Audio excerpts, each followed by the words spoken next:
성경 말씀 보겠습니다. 요한복음 3장 1절부터 10절까지만 보도록 하겠습니다. 제가 먼저 읽겠습니다. 그런데 바리새인 중에 니고데모라 하는 사람이 있으니 유대인의 지도자라. 그가 밤에 예수께 와서 이르되 랍비여, 우리가 당신은 하나님께로부터 오신 선생인 줄 아나이다. 하나님이 함께 하시지 아니하시면 당신이 행하시는 이 표적을 아무도 할 수 없음이니이다. 예수께서 대답하여 이르시되 진실로 진실로 내게 이르노니 사람이 거듭나지 아니하면 하나님의 나라를 볼 수 없느니라. 니고데모가 이르되 사람이 늙으면 어떻게 날 수 있사옵나이까? 두 번째 모태에 들어갔다가 날 수 있사옵나이까? 예수께서 대답하시되 진실로 진실로 내게 이르노니 사람이 물과 성령으로 나지 아니하면 하나님의 나라에 들어갈 수 없느니라. 육으로 난 것은 육이요 영으로 난 것은 영이니 내가 내게 거듭나야 하겠다 하는 말을 놀랍게 여기지 말라. 바람이 임의로 불매 내가 그 소리는 들어도 어디서 와서 어디로 가는지 알지 못하나니 성령으로 난 사람도 다 그러하니라. 니고데모가 대답하여 이르되 어찌 그러한 일이 있을 수 있나이까?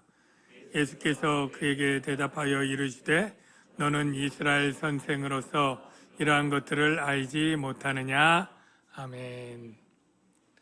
자, 우리 좌우에 사랑합니다 인사할까요? 네, 사랑합니다. 네, 사랑합니다.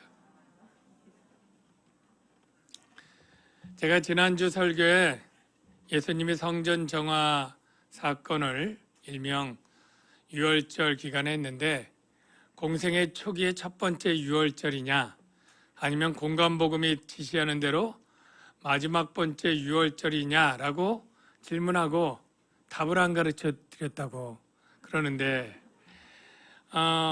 물론 이제 제가 셀리더 공지방에 다시 답을 가르쳐 드리고 했지만 또 영상으로 보는 분들 가운데 혹 질문만 하고 답은 안 가르쳐 줘서 속았다 이러실 분이 있을까봐 다시 한번 말씀을 드리면 저는 두 번 다 있었다라고 믿습니다.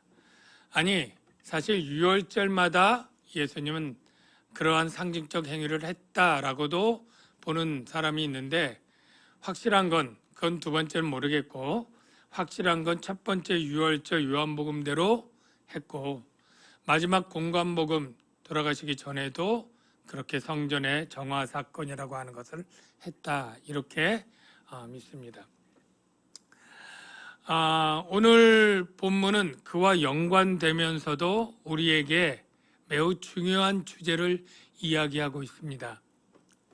여러분, 거듭남이라고 하는 그러한 주제에 대해서 어렸을 때부터 많이 들었고 여러분들 너무나 익히 아는 그러한 단어일 걸로 압니다.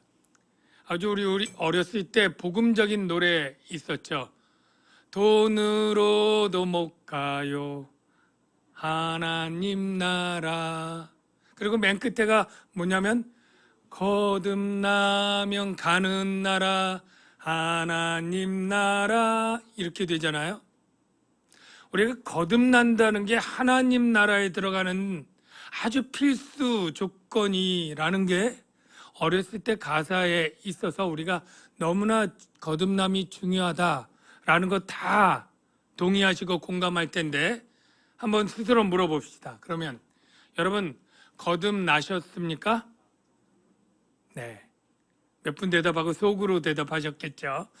언제 거듭나셨습니까를 대답할 수 있습니까? 아니면 어떤 과정으로 거듭났습니까? 마지막으로 여러분이 거듭났다는 것을 확신할 수 있는 성경적 근거가 무엇입니까? 제가 이게 굉장히 중요한 질문들인데 여러분이 이 정답들을 오늘 설교 후에 다 알게 되길 주의 이름으로 축원합니다.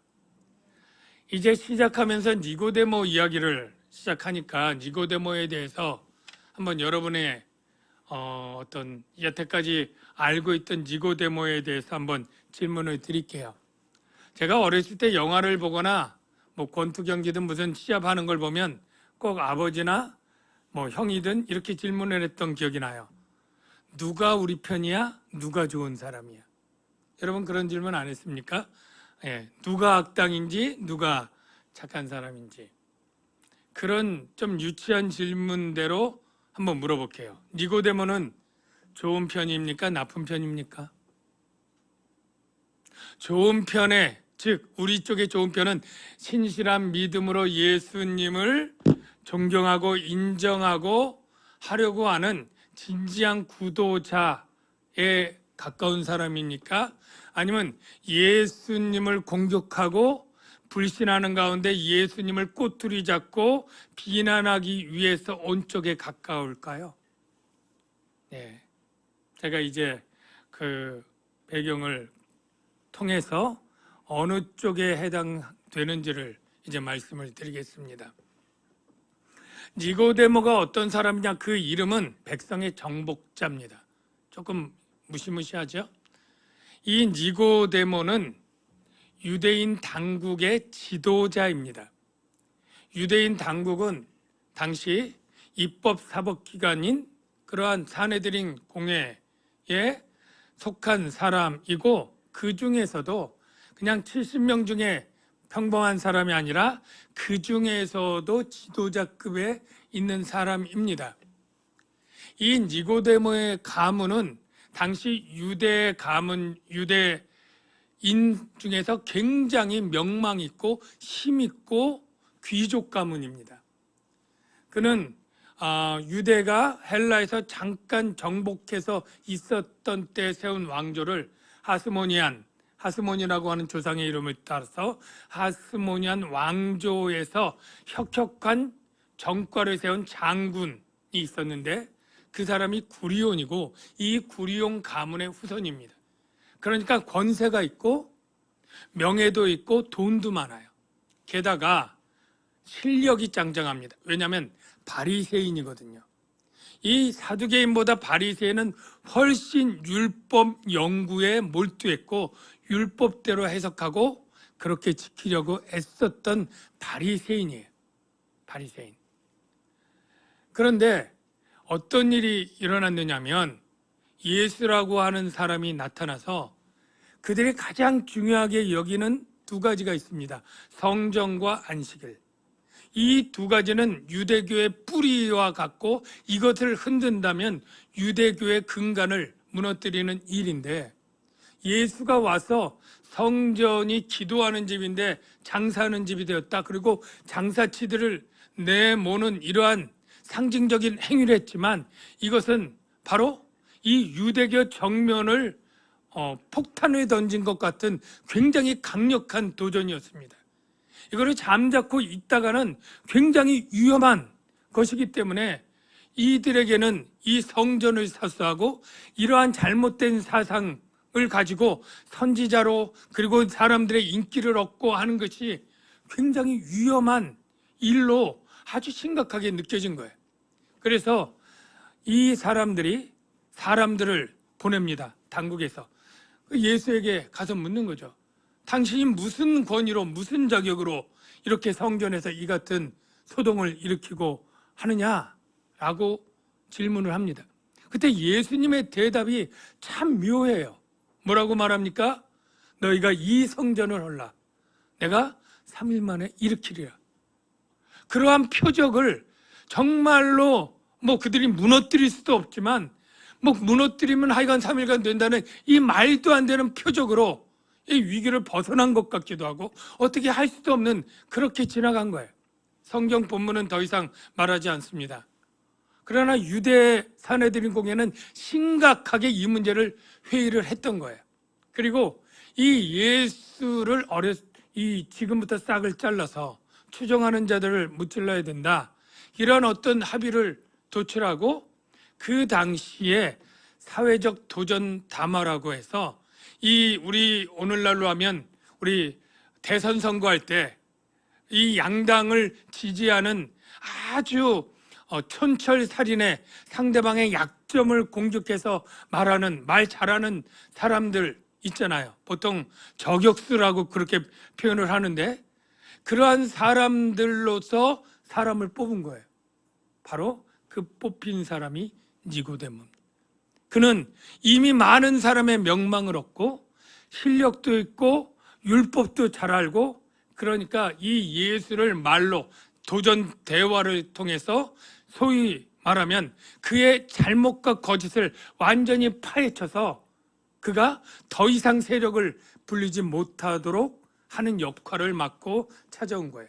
그걸 어떻게 알 수 있느냐? 몇 가지 힌트들이 있는데, 예수님이 나중에 네가 이스라엘 선생으로서 이것을 알지 못하느냐 라고 할 때, 이스라엘 선생은 단지 가르치는 자가 아니라 이제 정관사가 헬라어에 붙어 있는데, 그는 영어랑 똑같이 어떤 다른 사람이 아는 어떠한 직책이고 어떠한 소수의 사람으로서 그는 어떠한 역할을 했냐면 이당 감별사, 유대교를 도전하거나 유대교와 잘못된 거짓 선지자들을 분별하는 그러한 역할을 하는 그러한 사람이 바로 니고데모였다는 거예요.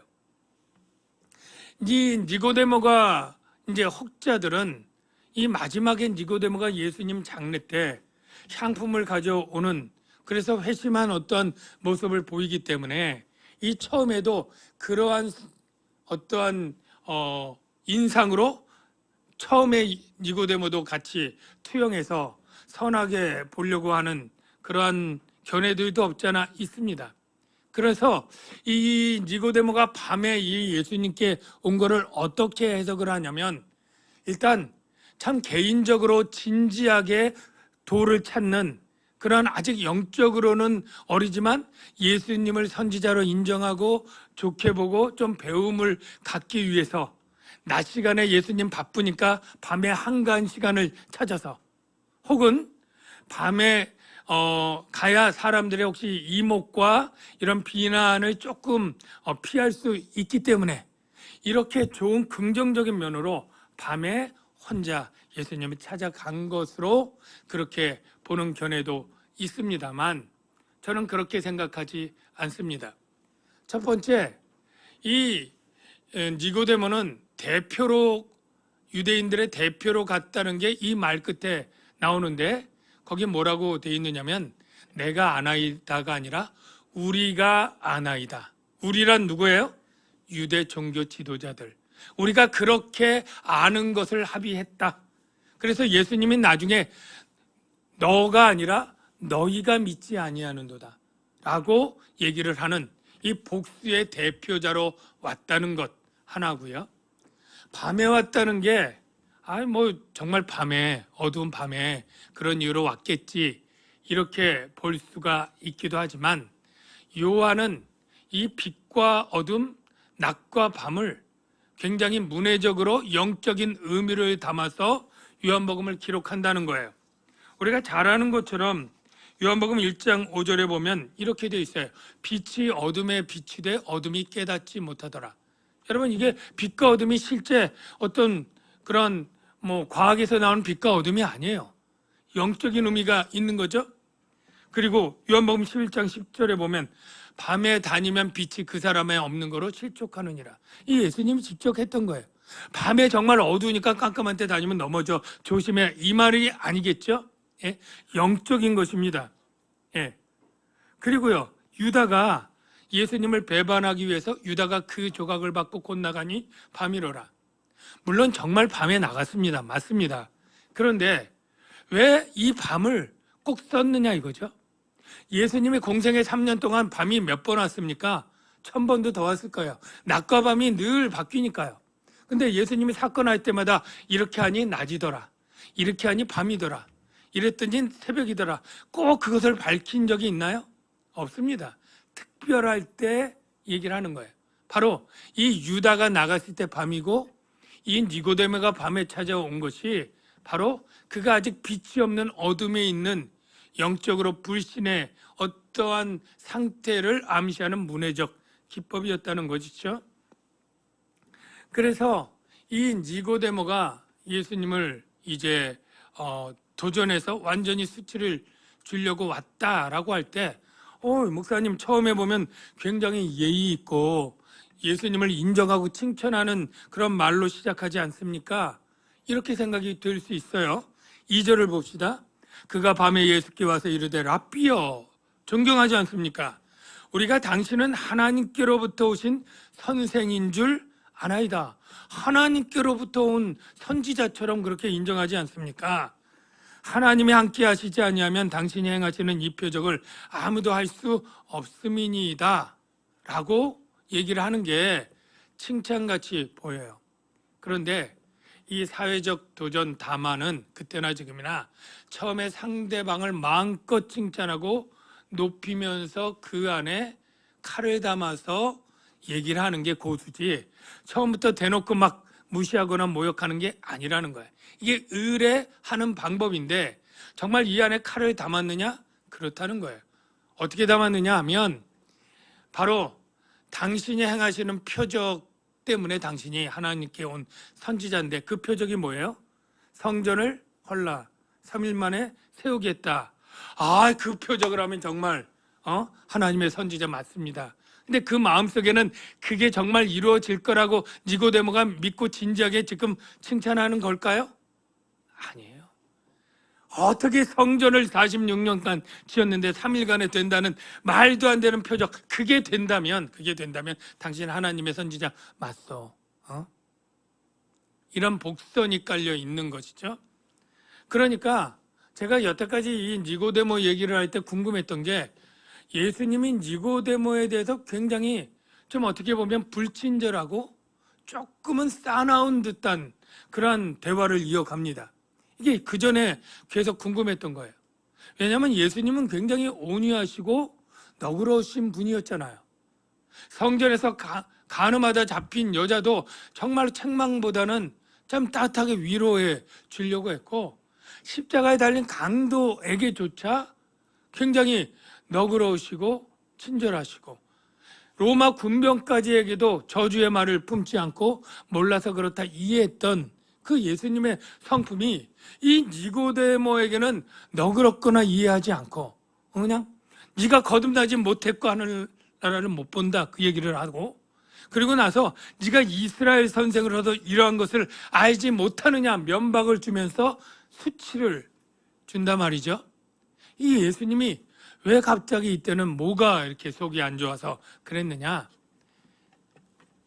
여러분, 이 니고데모 전에 있었던 말씀 우리가 보지 않았지만 2장 25절에 뭐라고 되어 있어요? 이는 그가 친히 사람의 속에 있는 것을 아셨습니다.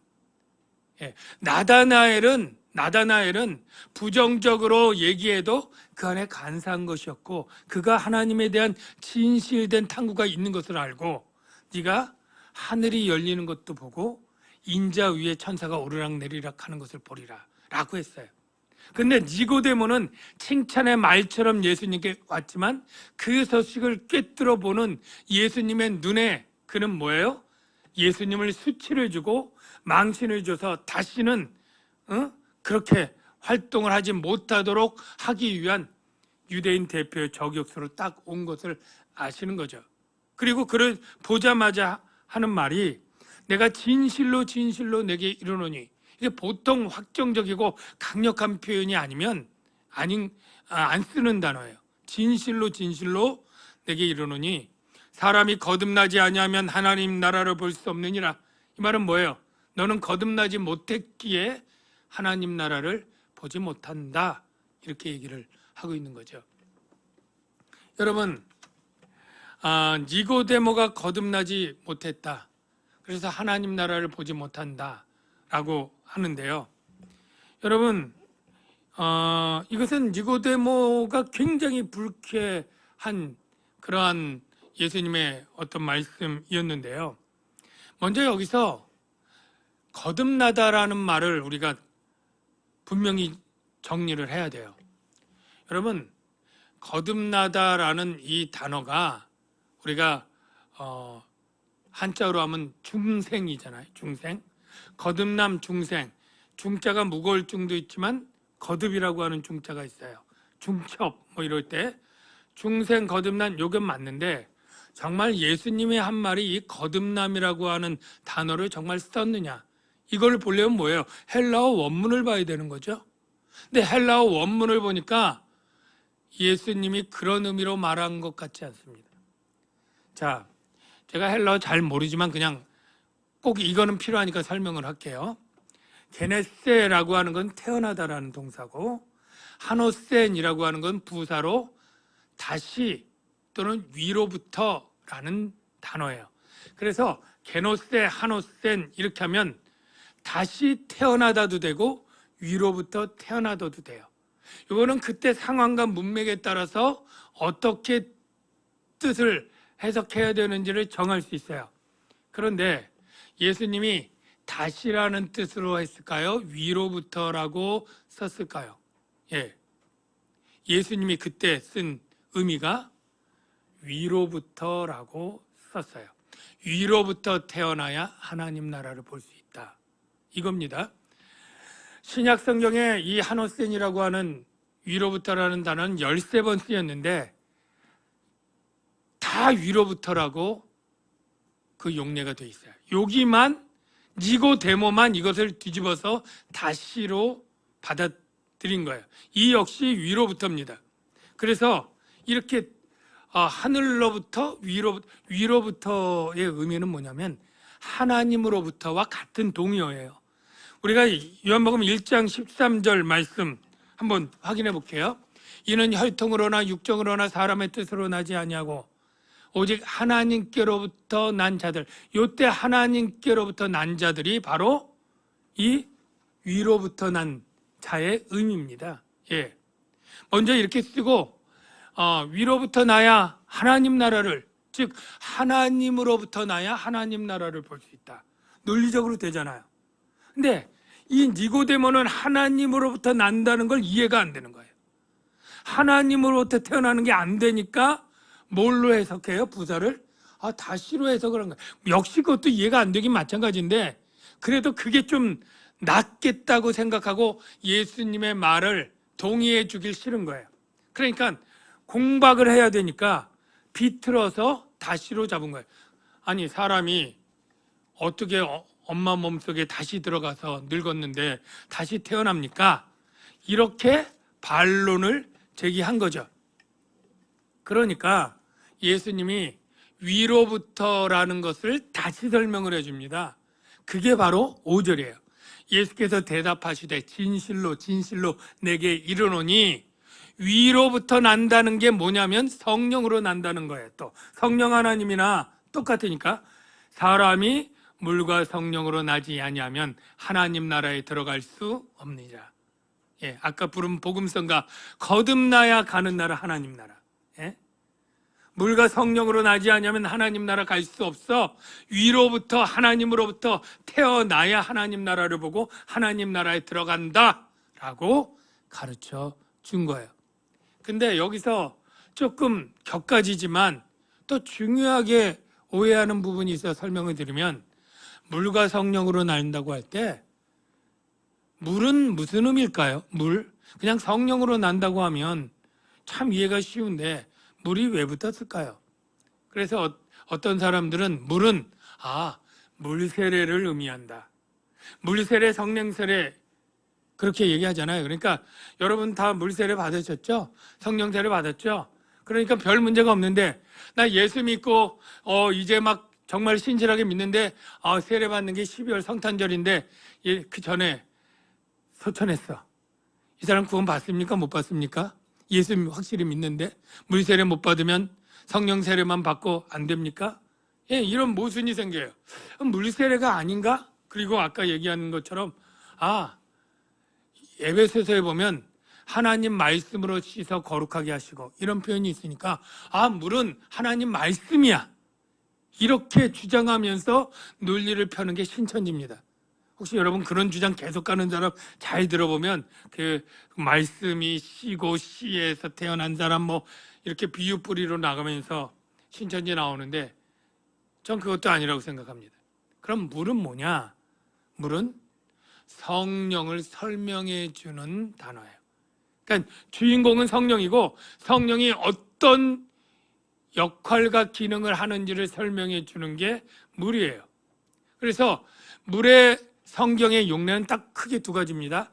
깨끗하게 씻는 것과 목마른 자에게 물을 주어 생명을 얻는 것. 이 두 가지인데 성령의 역할이 뭐냐? 성결의 영과 바로 생명의 영이에요. 그래서 이제 문법적으로 이걸 설명하면 헬라어로는 카이라고 되어 있지만 여기 엔드거든요. 물 앤드 성령. 그런데 이 용법 중에는 물 앤드 성령도 물 즉 성령, 물 이퀄 성령이죠. 물 곧 성령.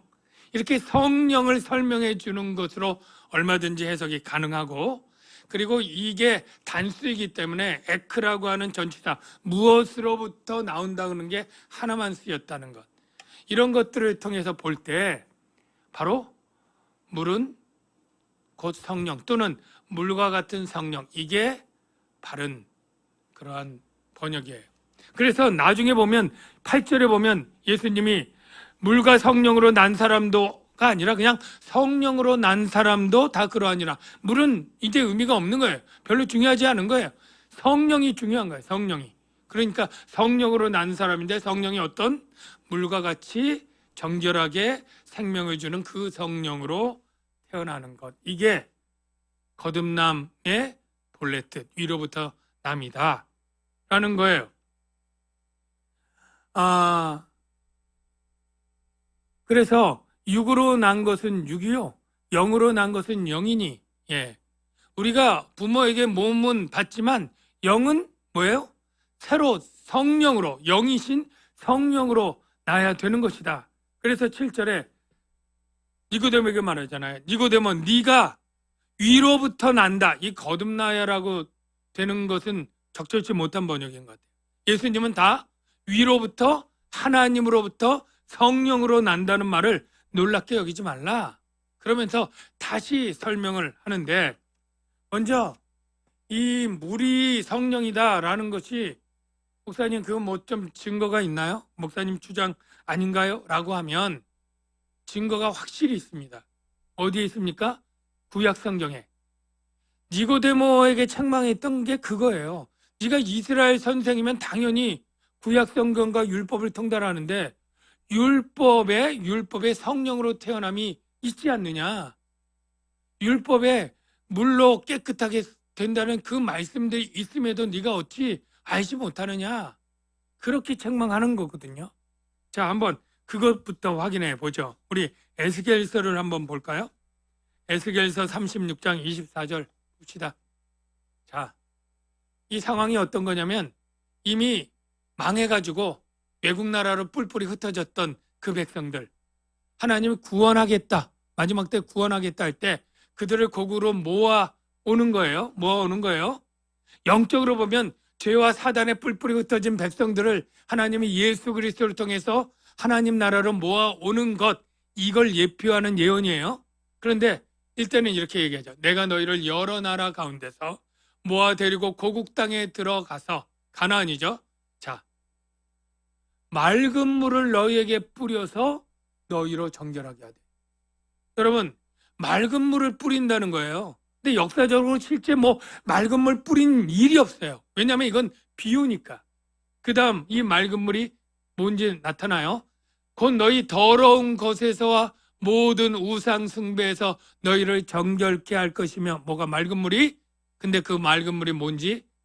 내가 새 영을 너희 속에 두고, 새 영, 새 마음을 너희에게 주되 너희 육신에서 굳은 마음을 제하고 부드러운 마음을 줄 것이며. 이 새 영은 누구 영이냐? 내 영을 너희 속에 두어. 점진적 계시가 확실해지는 것이죠. 맑은 물이었지만 그것은 영이었고 그 영은 바로 하나님의 영을 주어서 너희로 내 율례를 행하게 하리니 너희가 내 백성이 되고 나는 너희 하나님이 되리라. 예수님이 오셔서 주시는 그 성령이 그들을 죄와 더러움에서 씻어내고 새로운 영으로 말미암아 하나님의 백성을 삼겠다 하는 이 예언이었다는 거예요. 이 예언. 이거를 니고데모 네가 모르느냐? 이스라엘 교사로서 이 에스겔 선지자의 이 말을 모르느냐? 얘기하는 거예요. 물론 나중에 예수님이 물이 성령인 것을 요한복음 7장에도 이렇게 얘기합니다. 누구든지 목마르거든 내게로 와서 마시라. 나를 믿는 자는 성경의 이름같이 그 배에서 생수의 강이 흘러나오리라 하시니 이는 그를 믿을 자들이 받을 뭐예요? 성령을.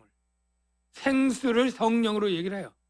그래서 에스겔 선지서에 보면 여러분이 다 기억할 거예요. 성전 동편에서 물이 졸졸졸 흘러서 나오더니 나중에 그 물이 발목에 차고 허리에 차고 머리 위에 가서 창일해서 내가 헤엄칠 만한 그런 강이었는데 그게 흘러가는 때마다 짐벌이 갯벌이 정말 살아나고 나무가 살아나고 물고기들이 살아나고 어장이 되고 이렇게 생명을 살리는 이 물, 이게 바로 성령인 거죠. 성령. 그래서 물과 성령은 아까 얘기한 대로 성령이 생명의 영, 정결의 영이다 라는 것을 얘기를 해 주는 거예요. 예. 그래서 이게 이상하고 놀라지 말라. 이 마지막 때 하나님으로 태어나는 이 일이 바로 있게 되고 이뤄야만 바로 거듭나게 되고 돈을 받는다라는 거죠. 여러분, 니고데모와 견줄 만한 사람이 누굴까 제가 잘 모르지만 도올 김용옥 씨를 여러분 잘 아시죠? 보면 그가 굉장히 박학하고 철학과 이런 것들을 뛰어나는데 기독교적으로도 뛰어나서 어떻게 썼는지 보진 않았지만 도마복음, 마가복음, 로마서 이런 것들을 주의하고 써요. 예. 그러니까 신학적으로나 일반 지식적으로는 굉장히 탁월하고 똑똑한 철학가요. 하지만 그는 뭐예요? 하나님 나라를 보지 못해. 거듭나지 못한 거죠. 니고데모처럼 아직 밤에 있는 사람이다. 저는 그렇게 생각합니다. 예수님이 아직도 이해를 못하니까 바람으로 설명을 해요. 자, 8절을 보십시다.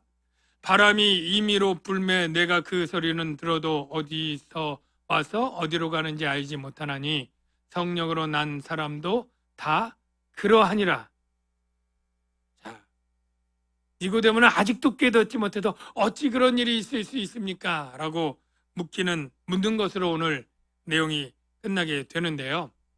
제가 아까 서두에 했던 질문들에 대한 답들을 할게요. 여러분 가운데 구원파 같은 이단에서 하는 건데 언제 구원받았습니까? 라고 물어서 제가 몇 년도 몇 월 며칠에 구원받았습니다 하면 당신 확실히 구원받은 사람이군요. 근데 아직 제가 구원받았는지 전 잘 모르겠고 언제인지 모르겠는데요. 그러면 당신 아직 구원받지 못했습니다. 거듭나지 못했습니다. 거듭나십시오. 라고 그렇게 충고하거나 그렇게 권하는 그런 가르침들이 있습니다. 여러분 속지 마십시오. 예. 성령을 우리가 받는 것을 체험하는 것은 특별한 경우, 예를 들면 사울이 바울 될 때 다메섹 도상에서 눈 멀고 환상 보고 이런 특별한 회심의 사건이 소수 있기는 하지만 대부분은 어떠냐면 바람이 부는데 언제 어디서 어떻게 부는지 모르는 것처럼 하나님의 성령으로 태어나는 것도 우리의 의식 가운데 깨닫지 못하는 게 정상적이다. 믿으시면 아멘. 자, 그러면 한 가지 이거 의심하는 사람에게 이렇게 제가 반문할게요. 여러분이 엄마 뱃속에서 태어날 때 의식적으로 알고 있었던 분, 지금 내가 엄마 뱃속에서 자궁으로 나가는구나, 탯줄이 잘리는구나, 나는 남자구나, 내 생일은 며칠이고 몇 시에 태어났구나. 단 한 명도 모를 거예요. 언제쯤 알아요? 한 4-5살 될 때 내 생일이 언제고 나중에 얘기해주면 내가 몇 시에 태어났고 나중에 더 커서 물어보면 나는 진통 후에 2시간 만에 낳았고 이런 것들을 나중에 이해하는 것이 뱃속에서 태어날 때는 전혀 모르는 거죠. 모를 수밖에 없어요. 또 내가 이 태어나는 것을 내가 의지하거나 원하거나 내 뜻대로 안 됩니다. 물론 내가